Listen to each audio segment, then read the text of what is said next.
Mantap, mimpi besar RI bakal terwujud. Genjot energi EBT bangun PLTS terapung. PT Pertamina Persero dan Masdar yang bergerak di bidang energi baru terbarukan atau EBT telah menyepakati kerjasama antara kedua belah pihak.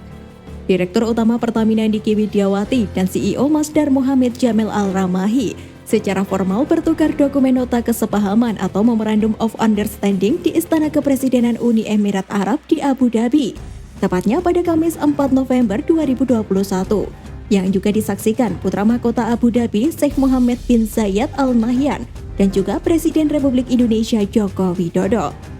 Selain itu, penandatanganan tersebut juga dihadiri oleh sejumlah Menteri Republik Indonesia, yaitu Menteri Koordinator Maritim dan Investasi, Menteri Koordinator Perekonomian, Menteri BUMN, Menteri Luar Negeri, dan Menteri Perdagangan.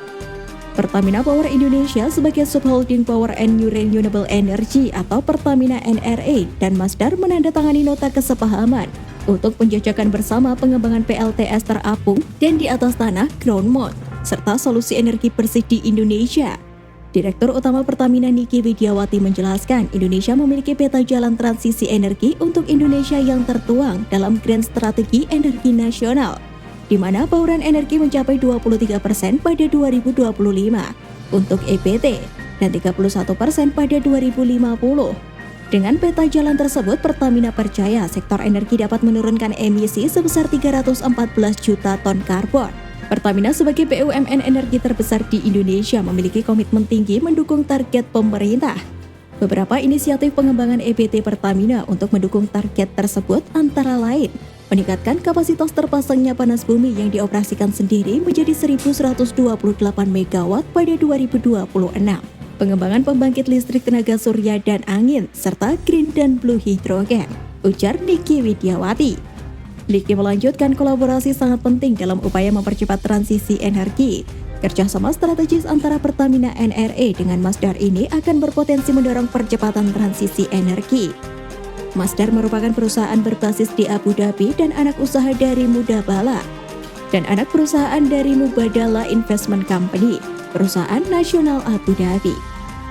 Bisnis Masdar fokus pada energi terbarukan. Saat ini Masdar aktif beroperasi di 30 negara, seperti UAE, AS, Australia, India, Indonesia, dan lainnya. CEO Masdar Mohamed Jamil Al-Ramahi menyampaikan perjanjian ini menunjukkan komitmen mendalam dari Masdar untuk mendukung transisi energi di Indonesia dan mencapai target net zero emission. Masdar berharap dapat hadir di Indonesia dan mendukung pembangunan ekonomi di Indonesia. Dengan berkomitmen pada climate action, Indonesia akan dapat menuai manfaat ekonomi dan sosial serta mewujudkan masa depan yang juga berkelanjutan bagi masyarakatnya dan planet ini, kata Mohamed. Indonesia memiliki potensi EBT yang melimpah, yaitu mencapai lebih dari 400 gigawatt, dan baru dimanfaatkan sebesar 10 gigawatt atau 2,5%-nya. Untuk panas bumi saja, potensinya mencapai 24 gigawatt dan menjadi salah satu yang terbesar di dunia. Saat ini kapasitas terpasang panas bumi yang dioperasikan oleh Pertamina Geothermal Energy atau PGE mencapai 672 MW dan ditargetkan akan mencapai 1.128 MW pada tahun 2026. Dari bisnis panas bumi, saat ini Pertamina juga tengah melakukan studi untuk pengembangan green hydrogen dan pilot project di wilayah kerja Ulu Belu, Sumatera Selatan. Diproyeksikan potensi produksi green hydrogen mencapai 8.600 kg per hari dari seluruh wilayah kerja panas bumi Pertamina. Dengan potensi EBT yang sangat besar di Indonesia, Pertamina berharap dapat menjadi mitra utama pemerintah dalam mengawal transisi energi. Pertamina juga berkomitmen penuh untuk mendukung terwujudnya keberlanjutan di Indonesia melalui aspek environmental, sosial, dan government yang juga terintegrasi dalam bisnisnya.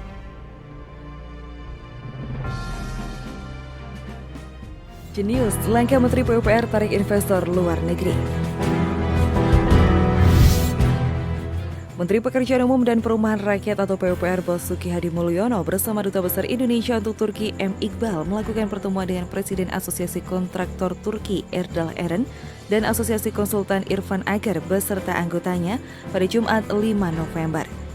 Pertemuan itu dilakukan pada hari kedua kunjungannya ke Turki dan sekaligus merupakan tindak lanjut pertemuan bilateral antara Indonesia dengan Turki sebelumnya yang dilakukan secara virtual pada Juni 2020. Basuki mengatakan selama pemerintahan Presiden Joko Widodo, pembangunan infrastruktur merupakan prioritas utama, baik di bidang konektivitas, sumber daya air, dan perumahan.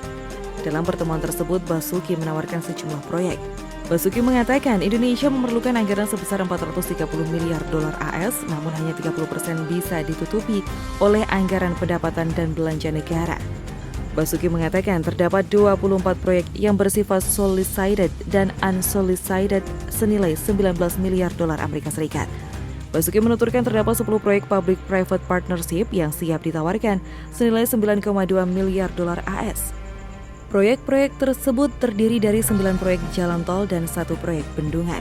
Ke-9 proyek tersebut yakni Jalan Tol Semanan-Balaraja sepanjang 32,7 km, Jalan Tol Sentul Selatan-Karang Barat sepanjang 61,5 km, Jalan Tol Sukabumi-Ciranjang sepanjang 26 km, Jalan Tol Ciranjang-Padalarang sepanjang 28 km, Jalan Tol Malang-Kepanjen 29,7 meter, Jalan Tol Kamal Teluk Naga Rajek 28,6 km, Jalan Tol Semarang Harbor 20,8 km, Jalan Tol Bogor Serpong 31 km, dan Jalan Tol Cikunir Karawaci Elevated 40 km. Sementara untuk proyek bendungan meliputi pembangkit listrik tenaga mini hydro di Bendungan Bintang Bano, Nusa Tenggara Barat. Basuki mengatakan Kementerian PUPR tetap terbuka untuk proyek infrastruktur lainnya. Untuk memenuhi kebutuhan gap keuangan tersebut, pemerintah mengeluarkan Undang-Undang Cipta Kerja. Basuki mengatakan Undang-Undang Cipta Kerja membuka kesempatan lebih besar bagi pengusaha Turki untuk berinvestasi di bidang infrastruktur di Indonesia. Saat ini nilai investasi antara Indonesia dan Turki mencapai 1,5 miliar dolar AS. Basuki menjelaskan terdapat banyak potensi investasi antara Indonesia dan Turki. Pihaknya mendorong para kontraktor dan konsultan Turki untuk berinvestasi di berbagai sektor infrastruktur, baik melalui skema kerjasama pemerintah, badan usaha, maupun engineering, procurement, construction. Dia juga menambahkan terdapat 2 platform yang bisa digunakan pengusaha Turki untuk masuk berinvestasi di sektor infrastruktur. Pertama, sebagai perseroan terbatas milik asing, dan kedua, sebagai badan usaha jasa konstruksi asing. Sebelumnya, pada hari yang sama, Basuki menyaksikan penandatanganan minat kerjasama atau pernyataan kehendak antara PT Nindya Karya dan salah satu perusahaan konstruksi di Turki, dan LOI atau Letter of Intent antara PT Brantas Abipraya dengan salah satu perusahaan konstruksi di Turki. Penandatanganan LOI dilaksanakan oleh Direktur Pemasaran dan Pengembangan PT Nindya Karya Muhermin Zain Chaniago dan Presiden salah satu perusahaan konstruksi di Turki, Tolga Göksu.